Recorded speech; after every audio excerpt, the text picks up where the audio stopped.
È giovedì grasso, ma non sembra. Non bastava il coronavirus. In una giornata dal tempo instabile ci si sono messe anche la pioggia e un po' di acqua alta. E persino in piazza San Marco, tra saracinesche abbassate, in alcuni casi da mesi, è difficile incontrare qualcuno vestito in maschera. I pochi temerari che lo hanno fatto sono subito circondati da fotografi. Di dove siete? Di Vicenza. Io di Venezia.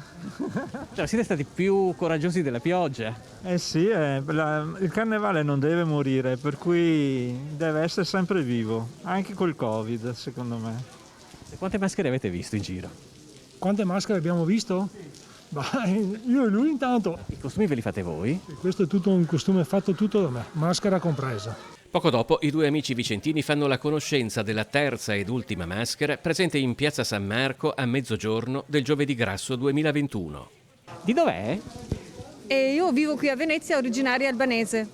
Lei è una delle poche che ha osato sfidare il tempo oggi con la maschera. Perché no? È la prima volta che mi godo Venezia in un periodo in cui non ci sono i turisti, perché io vivo qua da 5 anni.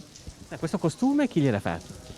È una bella domanda. Questo costume in realtà arriva dalla Russia. Sì, confezionato ad hoc.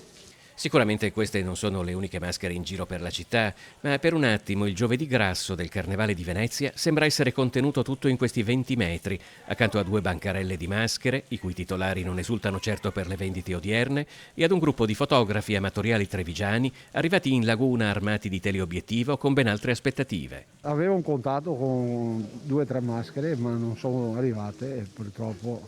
Alla fine quante ne ha fotografate? 2, 3? Non hai soddisfatto? No. Ma lei non ha pensato di vestirsi lei? No, mai io.